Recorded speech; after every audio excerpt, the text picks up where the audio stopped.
नमस्कार दोस्तों, स्वागत है आप सभी का। इस वीडियो में हम बात करेंगे जंक डीएनए के बारे में।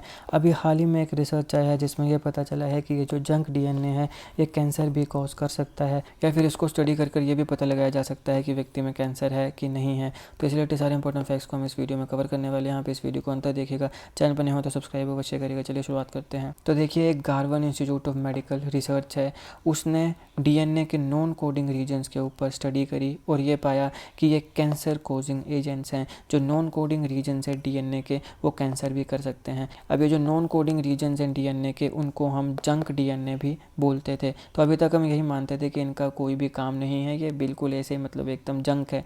लेकिन अभी पता चला है स्टडी में कि ये कैंसर कोजिंग एजेंट्स हैं, यहाँ पे कैंसर भी ये कर सकते हैं। ये काफ़ी इंपॉर्टेंट स्टेप है कि सारे के सारे वो रास्ते वो नए तरीके खोल देता है। कैंसर के अलग अलग जो काइंड्स होते हैं, अलग अलग तरीके का कैंसर होता है, उनकी ट्रीटमेंट के लिए भी और उनकी डायग्नोज करने के लिए भी। अब देखिए, हमारा जो जीनोम होता है उसमें जो 98% डीएनए है वो नॉन कोडिंग डीएनए है, यानी मात्र 2% ही डीएनए है जो कोडिंग करता है, कोड करता है। जो 98% डीएनए होता है वो नॉन कोडिंग डीएनए होता है। तो 98% डीएनए जो नॉन कोडिंग डीएनए है उसको हम क्या बोलते हैं? उसको हम जंक डीएनए बोलते हैं। सीधा सवाल पूछा सकता है कि बताइए किस प्रकार के डीएनए को हम जंक डीएनए बोलते हैं? तो जो नॉन कोडिंग डीएनए होता है उसको हम जंक डीएनए बोलते हैं।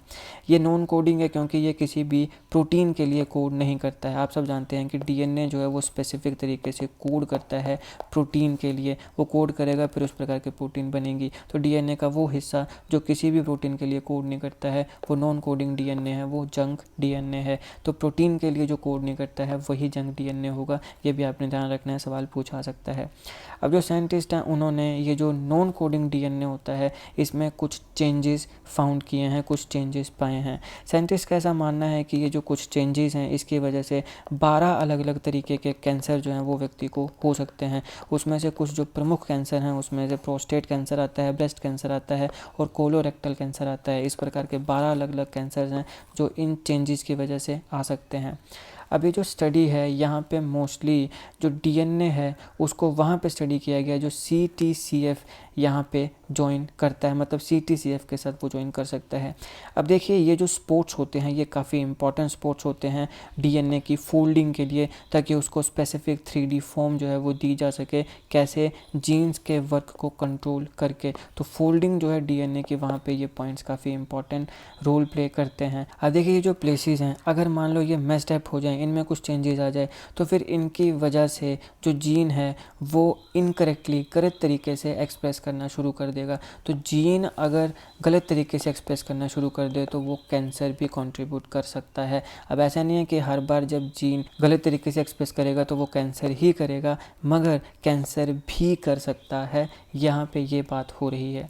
जो रिसर्चर्स हैं उन्होंने CTCF इनसाइट, जो कि काफ़ी पावरफुल AI टूल है, इसकी मदद से 3000 से ज़्यादा ट्यूमर सेल्स को देखा है, रिसर्च किया है, स्टडी किया है। और उन्होंने ऐसा पाया कि जो CTCF बाइंडिंग स्पोर्ट्स होते हैं वो हर तरीके के कैंसर के लिए हमेशा चेंज होते हैं। मतलब जैसे कोई एक तरीके का कैंसर है तो एक प्रकार का चेंज होगा, दूसरे टाइप का कैंसर होगा तो दूसरे तरीके से चेंज होगा। मतलब डिफरेंट टाइप्स ऑफ कैंसर्स के लिए ये चेंज हमेशा होता है। ऐसा कभी होता ही नहीं है कि कैंसर है और ये चेंज नहीं हो रहा है। तो अब यहाँ पे ये जो रिसर्च है ये काफ़ी इंपॉर्टेंट हो जाता है। क्यों? देखिए, एक तो ये जो रिसर्च है आगे चल के ये कैंसर को डायग्नोज करने के लिए इसका यूज़ किया जा सकता है। दूसरा, जो ओल्ड टाइप ऑफ कैंसर की ट्रीटमेंट है इसके नए टारगेट की तरह भी इसको यूज़ किया जा सकता है, कि हो सकता है कि इसको हम कैंसर की ट्रीटमेंट के लिए आने वाले समय में यूज़ कर सकें।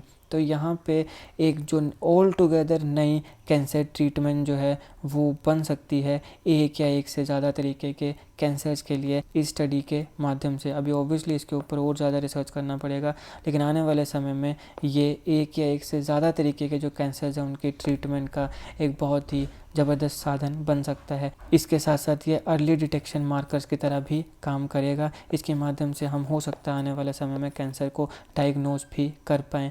अब ये स्टडी ये भी बताती है कि AI कितना यूज़फुल हो सकता है मेडिकल रिसर्च के लिए। अगर रिसर्चर्स के पास बेहतरीन जो टूल्स हैं वो दिए जाएं जो कि ह्यूज अमाउंट ऑफ डाटा को काफ़ी सिंपल तरीके से उसकी जानकारी दे सकता है, उसके इंसाइट्स जो हैं वो प्रोवाइड कर सकता है।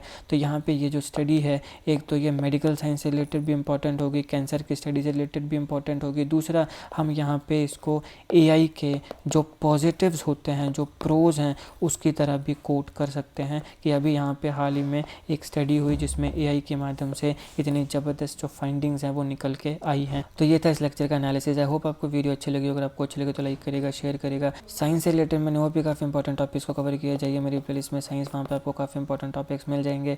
Politics, economy, GK, geography, science, environment, ecology के तमाम वीडियोस के लिए हमारी प्लेलिस्ट को जरूर चेक करिएगा। आप किसी भी एग्जाम की तैयारी कर रहे हो, हमारी प्लेलिस्ट को कंट्री के बाकी वीडियोस को देख के आपको काफ़ी हेल्प मिलने वाली है। इसलिए समय निकाल के हमारे चैनल को जरूर चेक करिएगा। जीके कंट्री, जीके टिक्स के ऐसी वीडियोस के लिए हमारे चैनल को सब्सक्राइब करिएगा। पहले को उनको जो दबा दीजिएगा ताकि किसी भी वीडियो की नोटिफिकेशन आपसे मिस ना हो। आपका बहुत बहुत धन्यवाद।